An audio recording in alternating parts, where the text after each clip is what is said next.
Amma ba'd. Jamaah, siapa yang sedang seret rezekinya? Nah, Masya Allah,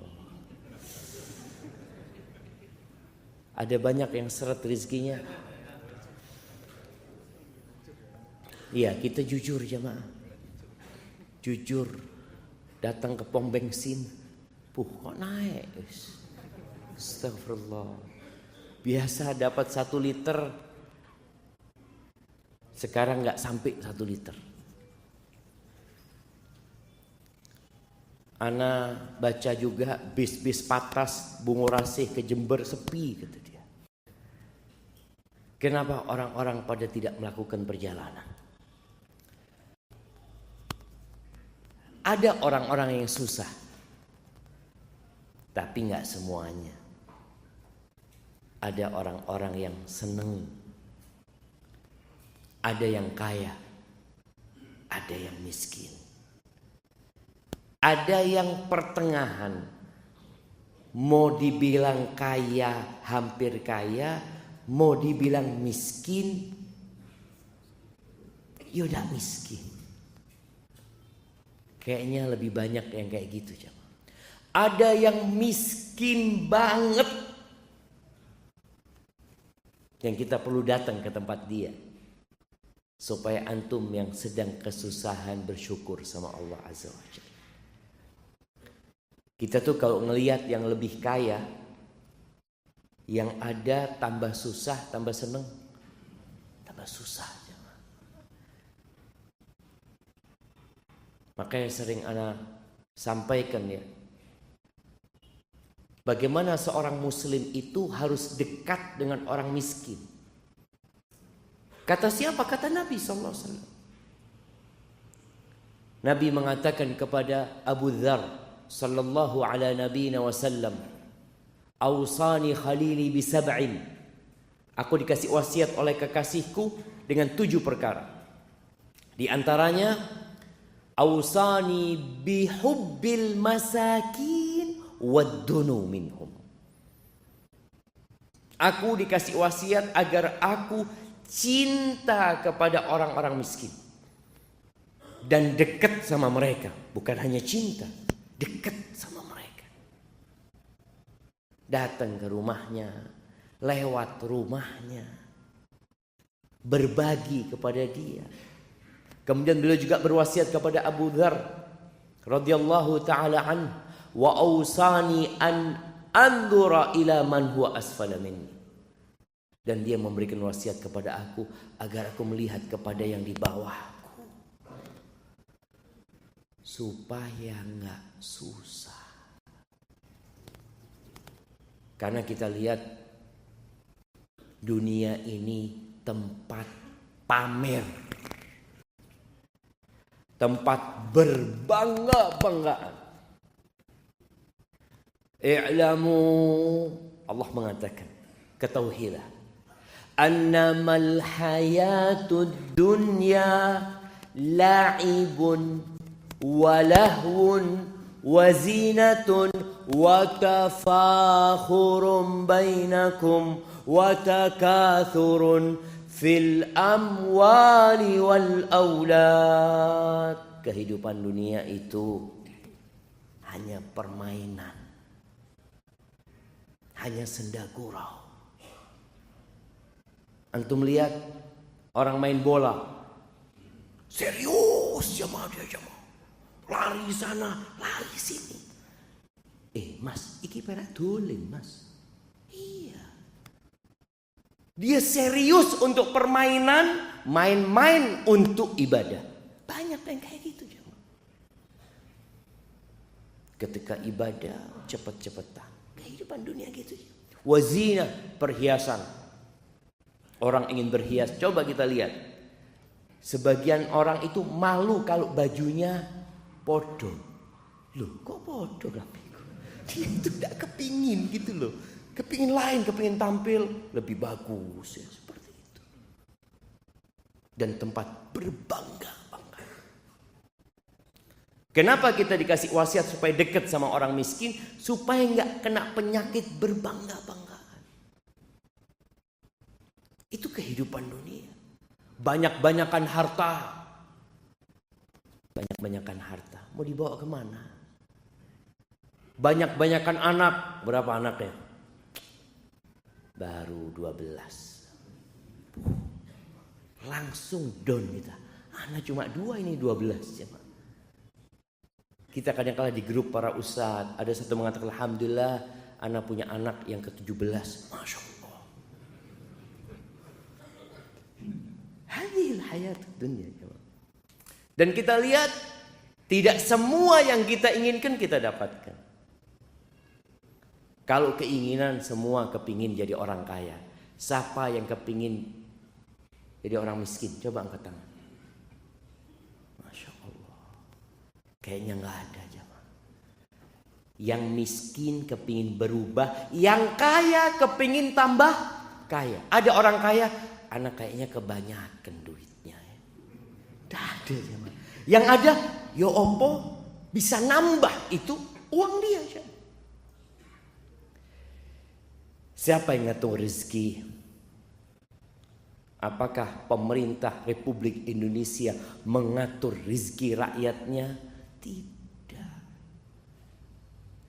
Yang mengatur rezeki itu Allah Jalla Jalla. Jamaah rahimakumullah, ada yang ingin punya anak. Ini bicara rezeki. Ada yang sudah punya anak kepingin nambah anak. Ada yang ingin anak laki-laki. Ya Allah, anak-anak perempuan semua Ustaz. Kapan ya punya anak laki? Cak lihat istri anak wis tuwe. Apa harus? Ada yang kepingin. Kita lihat ada orang kepingin punya anak laki-laki. Semuanya anaknya perempuan. Ada yang kepingin punya anak perempuan. Dia melihat, ya Allah, lanang lahir. Astagfirullah. Ada yang mandul tidak punya anak. Siapa yang mengatur itu semua? Allah. Jangan sembarangan ke dokter. Kadang kala ada yang berangkat ke dokter. Oh, dokter ini hebat. Semua yang ke sana punya anak. Sukses. Antum tahu di Amerika ada seorang dokter yang ternyata puluhan anak itu pakai spermanya dia. Dia proses bayi tabung ya. Ya namanya ada orang-orang yang nggak amanah. Dia datang, dokternya tahu ini spermanya nggak bisa membuahi. Tapi kata dokter itu aman, masuk. Oh, hamil, makasih banyak dok. Ternyata ditemukan itu pakai spermanya dia. Kita perlu berhati-hati. Ada jalan yang harus ditempuh. Di surat Asy-Syura ayat 49-50. Allah Azza wa Jalla mengatakan lillah mulkus samawati wal ard. Milik Allah kerajaan langit dan bumi. Bumi ini kecil jemaah dibandingkan dengan yang ada di langit sana. Itu milik Allah. Yang di langit kita melihat ada miliaran bintang-bintang. Subhanallah, ana membaca penjelasan ulama ya, yang membuat ana semakin yakin dengan kebesaran Allah SWT. Langit yang 7 lapis itu ternyata transparan. Dari satu langit ke langit selanjutnya. Bintang-bintang yang kita lihat itu tidak semuanya di langit dunia ini. Sebagian ada di tempat-tempat yang tinggi sana. Dan nanti ketika orang masuk surga, itu akan dikasih seperti orang yang paling kaya di muka bumi ini 10 kali lipatnya. Kalau cuma surga itu sebesar bumi ini, tidak cukup jemaah. Anak ya Allah, apa mungkin nanti di planet-planet itu jadi surga ya? Tapi yang jelas, luasnya surga seluas langit dan bumi ini. Milik siapa semua itu? Lillah. Makanya orang kalau kena musibah, apa kata dia? Inna lillah. Kita ini tidak dua apa-apa. Kita tuh milik Allah. Yakhluqu ma yasha. Allah menciptakan apa yang Allah kehendaki. Kita kadang-kala kepingin punya anak, ya, yang kalau minum kopi lewat lehernya kelihatan. Masya Allah. Dilihat, loh kok kalau minum susu kelihatan ya. Kebalikan. Dia kepingin punya anak yang putih, tapi tahu-tahu nggak putih. Mirip sopo anaknya. Allah yang menciptakan, jemaah. Makanya sebagian orang berpikir, saya mau cari istri yang cantik, mau memperbaiki keturunan. Ternyata anaknya melok mbay. Siapa yang mau disalahkan? Kenapa? Karena yang menciptakan itu Allah Azza wa Jalla. Lalu kata Allah, yahabu liman yasha inatha. Sebagian orang dikasih anak-anak perempuan. Wa yahabu liman yasha'udz dzukur. Sebaliknya, ada yang semua anaknya laki. Au yuzawwijuhum dzukranan wa inatha. Ada yang anaknya Masya Allah berpasang-pasang. Masya Allah. Ana bersyukur sama Allah, ana punya anak sekarang 6. 3 perempuan, 3 laki. Tapi ada yang anaknya 9. Semuanya perempuan. Siapa yang menentukan itu? Allah. Wa yaj'alu may yasha'u aqima. Dan sebagian orang Allah jadikan mandul. Sebagian suami menyalahkan istrinya yang gak punya anak loh. Aku gak bisa berbuat apa-apa. Ya sudah ketentuan Allah. Kata Allah, innahu alimun qadir. Allah itu maha tahu dan maha kuasa. Artinya semua yang mengatur itu Allah Jalla Jalaluhu. Ahibati fillah. Kalau semua orang dikasih rizki tanpa batas. Nih kita bicara rizki sekarang. Yang seret rizkinya, yang tersendat-sendat rizkinya. Kalau semua orang itu dikasih kekayaan seperti Elon Musk. Mas Elon. Iya, dikasih harta kayak Mas Elon. Kira-kira ono sing ngaji ndak ya? Allah Azza wa Jalla mengatakan walau basatallahu rizqa li'ibadi di surat Asy-Syura ayat 27. Walau basatallahu rizqa li'ibadihi fil ardi li'ibadihi la baghaw fil ardi. Apabila Allah membentangkan rizki buat hamba-hambanya, pasti mereka akan membuat kerusakan. Akan bertindak melampaui batas. Karena harta itu ada efek samping buruknya. La baghaw fil ardh. Terus kata Allah, walakin yunazzilu biqadarin ma yasha. Tapi Allah turunkan rizki itu dengan kadar yang sudah Allah kehendaki. Ono takrane. Maka kita lihat subhanallah ada orang yang di PHK. Pada waktu dia kerja dia dapat gaji 5 juta. Di PHK dia berpikir, ya Allah, ana mau makan apa Pak Ustaz? Tahu-tahu sekarang jadi pengusaha, omsetnya 500 juta. Siapa yang menentukan itu? Allah. Antum di PHK pun dengan takdir Allah Azza wa Jalla. Maka kita perlu berbaik sangka sama Allah yang sedang seret rizkinya, yang sedang tersendat-sendat, padahal bulan depan bayar kontrakan, Ustaz. Apa kata Allah? Innahu bi'ibadihi khabirun basir.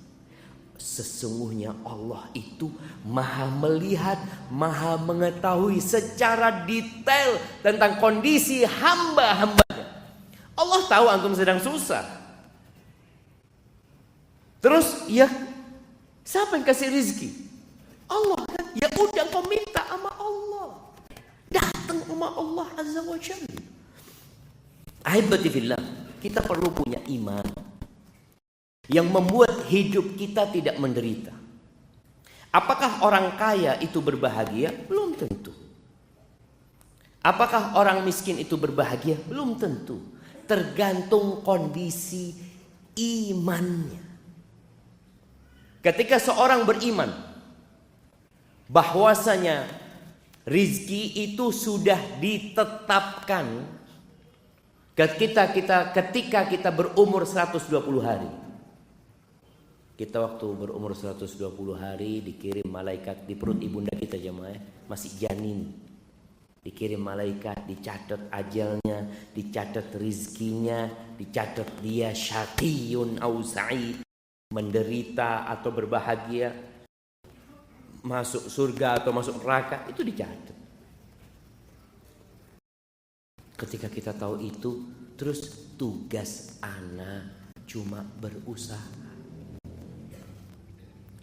Makanya kalau cari rizki, cari istri. Kalau cari rizki, cari istri. Kalau cari istri yang soleha. Yang antum kalau pulang ke rumah tidak membawa apa-apa, sang istri mengatakan, innalillahi wa inna ilaihi raji'un. Loh iya, ini istri bertakwa jemaah. Ini istri bertakwa. Dia nggak marah-marah sama antum. Dia beriman kita milik Allah dan kita akan kembali kepada Allah Azza wa Jalla. Bukankah musibah ketika suami nggak bawa apa-apa? Antum jangan marah. Antum kayak anak mati aja. Enggak, Mas. Anak yakin. Pokoknya antum sudah berusaha maksimal, ya udah. Berarti kita puasa hari ini. Nabi SAW kadang kala pagi kepingin sarapan. Datang ke rumah istrinya. Ada yang bisa dimakan, kata Nabi SAW. Kata istrinya, ada air, cuma makanan gak ada. Nabi mendidik istri-istrinya mengatakan, idzan ana shaim. Kalau gitu hari ini aku berpuasa. Itu jamaah. Bagaimana tatkala rizki antum tersendat-sendat, amalan antum bertambah. Pahala antum tambah banyak. Ketika antum kerja, sibuk, antum kadang-kadang gak bisa ngaji. Sejak anak di PHK Ustaz, alhamdulillah anak selalu di soft pertama Ustaz. Alhamdulillah, alhamdulillah jangan. Nikmat. Yang antum tidak merasakan itu kecuali ketika di PHK. Bayangin bagaimana Nabi SAW mengatakan, "Lau ya'lamun, atau lau ya'lamun nas, ma fin nida was-saffil awal." Kalau orang-orang tahu pahala menjawab adzan datang ke rumah Allah ya.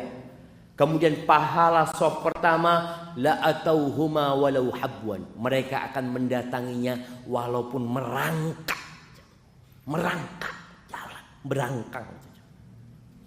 Sekarang antum bisa datang di shaf pertama. Ada sebagian kita yang enggak pernah di shaf pertama selama hidupnya. Tapi ada sebagian yang selalu di shaf pertama. Masya Allah. Dia mengatakan, alhamdulillah Ustaz, ana selalu di shaf pertama. Karena memang di masjid ana satu shaf yang sholat Ustaz. Jadi dia itu selalu mau telat shaf pertama. Kita melihat ada masjid-masjid kayak gitu jemaah. Ya Allah, enak ya kalau punya masjid yang cuma satu shaf ya. Jadi walaupun telat shaf pertama. Subhanallah, itu orang-orang pada nggak ngerti pahala yang Allah berikan.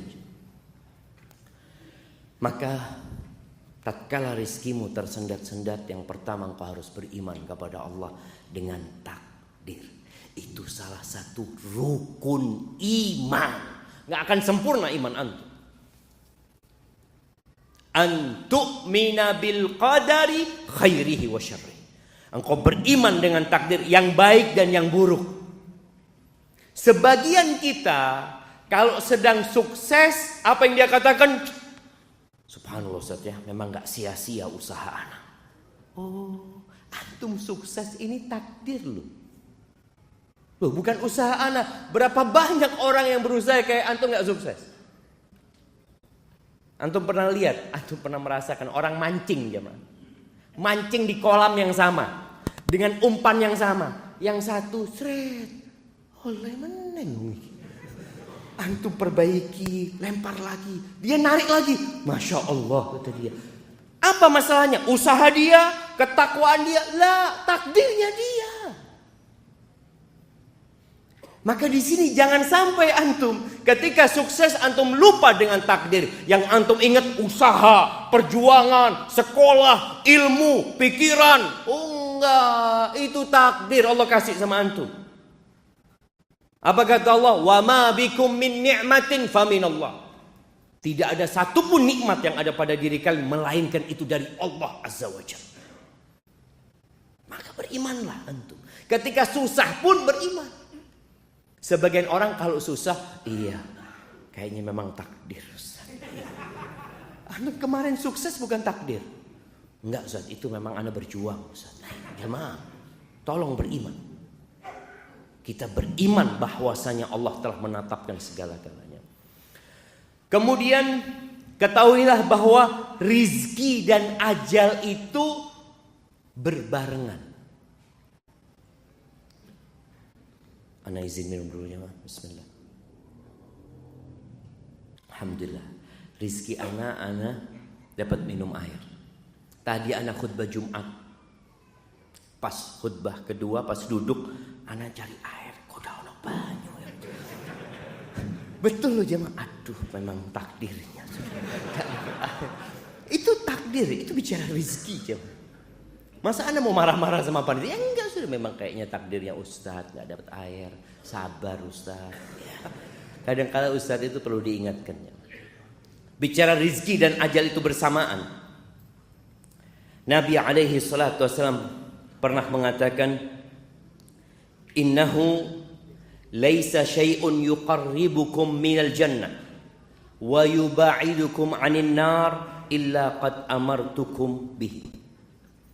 Kata Nabi SAW, tidak ada sesuatu pun yang mendekatkan kalian ke surga dan menjauhkan kalian dari api neraka melainkan aku sudah perintahkan kepada kalian.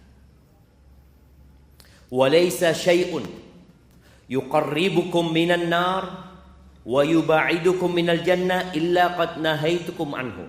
Dan tidak ada satupun perkara yang mendekatkan kalian ke neraka dan menjauhkan kalian dari surga melainkan aku sudah larang kalian untuk melakukannya. Lalu beliau mengatakan, wa annar ruhal amin qad nafahata fi ru'i. Jibril, dia telah menghembuskan di jiwaku. Apa yang dihembuskan Jibril jiwa Nabi SAW? Annahu lan tamuta nafsun hatta tastawfiya rizqaha. Lan tamut. Tidak akan mati seseorang kecuali rizkinya sudah lengkap.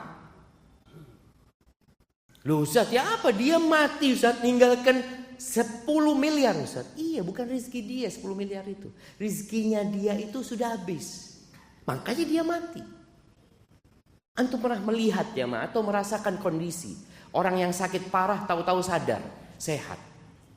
Di ICU.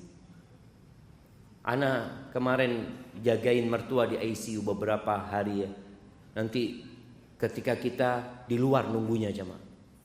Kalau sudah ada panggilan itu jamaah, semua yang nunggu itu diem jamaah. Sopoy. Oh fulan.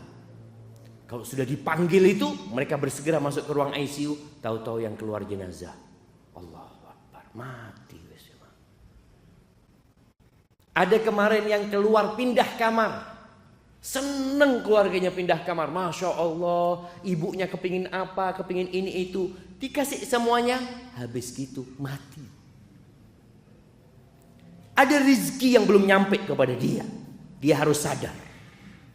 Kalau ditetapkan rizkinya ada 5 sate kambing, belum dia makan rizki, maka dia harus bangkit dari pingsannya atau komanya.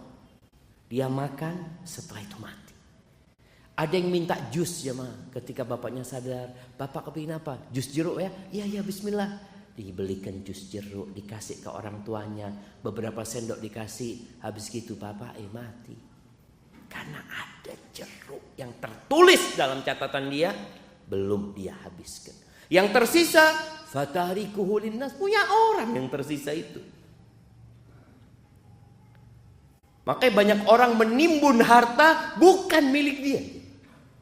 Dia cuma kerja capek, taruh lagi. Punya siapa pak? Punya aku. Kata anaknya, belum tentu pak. Belum tentu. Wallahi cuma ada anak yang bapaknya sakit, dia pikir, kok bapak kita mati ya. Ngomong sama keluarganya, nanti kira-kira dikuburkan di mana bapak ini? Bapak ini masih sakit ini, sudah musyawarah. Tahu-tahu bapaknya sehat. Loh, kok waras? Subhanallah jemaah, berapa banyak anak yang mati duluan? Masya Allah. Yang mati duluan sebelum bapaknya. Ada bapak yang mengantarkan anaknya ke kuburan, nguburkan anaknya. Kenapa? Semua punya ajal dan punya rizki. Antum pernah melihat ada orang Masya Allah, bapaknya ini kaya raya, sukses jamaah. Ketika anaknya masih kuliah, sekolah, ketika anaknya sudah bekerja masing-masing, tahu-tahu rizki bapaknya ini berkurang. Bukan berkurang sebenarnya. Selama ini itu rizki anaknya, cuma lewat bapaknya. Ada kejadian di Surabaya, anda dengar cerita tuh. Ada satu orang piara anak yatim ya.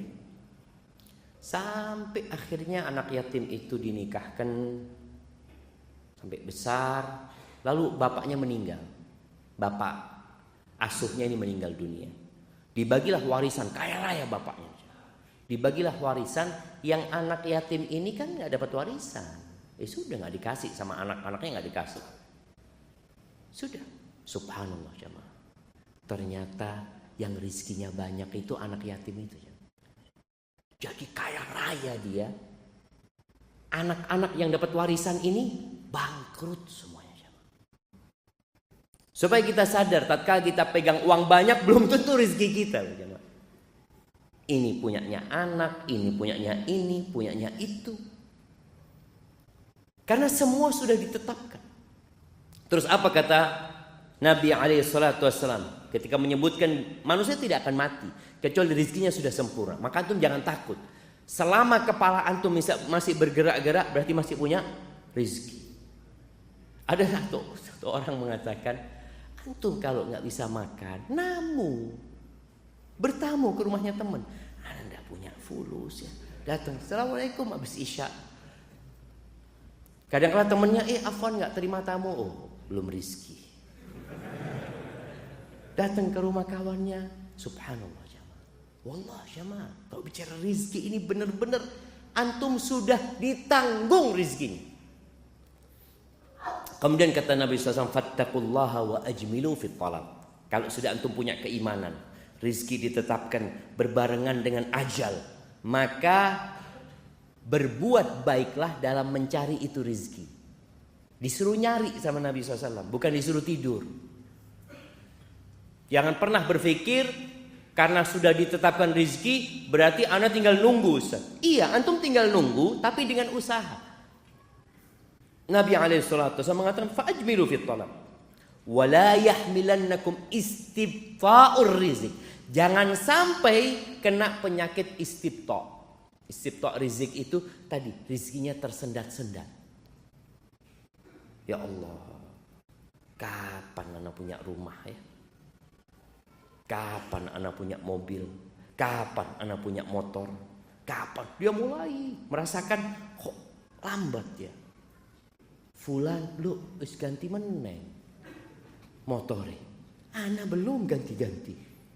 Jangan sampai perasaan lambatnya rizki, kata Nabi SAW, antatlubuhu bima'asillah, akhirnya engkau melakukan kemaksiatan kepada Allah.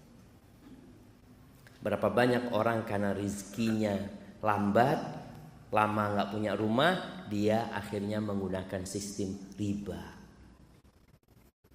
motor riba, nikah utang riba juga jamaah. Ada yang seperti itu. Jangan sampai, kata Nabi SAW. Kenapa? Fa innahu la yudraku ma indallah illa bi ta'at. Yang di sisi Allah nggak bisa diraih kecuali dengan ketaatan. Maka berapa banyak orang yang kaya raya tapi tidak mendapat manfaat dari hartanya. Nggak dapat manfaat. Antum pernah lihat tukang sayur? Ada tukang sayur di sebuah pasar ini jamaah. Dia itu buka pakai amben jamaah. Di depannya tokonya meracangnya orang kaya. Dia buka di sana. Tukang sayur pakai apa? Amben itu. Masya Allah. Tukang sayurnya berangkat umroh. Tukang sayurnya berangkat haji. Yang punya toko besar nggak berangkat umroh wala haji. Yang di sisi Allah nggak bisa diraih kecuali dengan ketaatan. Berapa banyak orang nggak bisa sholat malam padahal sehat. Ini Ustaz, Masya Allah pemain bola ini Ustaz. 45 kali 2 lari di lapangan. Ke masjid tak tutup-tutup. Mau ke masjid, ke kanan, ke kiri. Padahal dilewati masjidnya jamaah. Yang di sisi Allah nggak bisa diraih kecuali dengan ketaatan kepada Allah. Maka jangan sampai yang merasa tersendat rizkinya, akhirnya dia ambil jalan pintas. Pikirnya supaya banyak rizkinya. Yang ada bala. Ketika kita mencari rizki dengan cara yang tidak Allah ridhai. Ahibati fillah. Rizki itu ada 2 macam.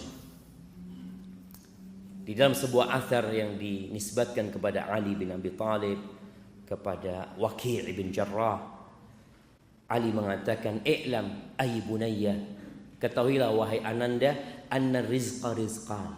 Rizki itu 2. Rizqun tatlubuhu wa rizqun yatlubuka. Yang satu rizki yang engkau harus mengusahakannya. Ada rizki yang memang kita mendapatkannya dengan usaha. Allah sudah tetapkan sebab-sebabnya. Tapi ada rizki yang mencarimu. Wallah jemaah, ada orang di rumah ya, duduk di rumah, ya Allah, kok kepingin martabak anak ya. Tahu-tahu tetangga, Assalamualaikum, kirim martabak. Ya Allah, itu rezeki yang mencarimu. Makanya kadangkala antum dapat pulsa nyasar. Duh, siapa kirim pulsa? Itu rezeki yang kita tidak mencari. Tapi ada satu orang jemaah, tahu-tahu masuk ke rekeningnya beberapa miliar jemaah. Langsung ditangkap KPK.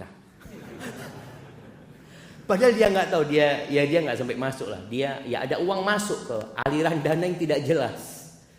Tapi yang jelas ada rezeki yang mencari.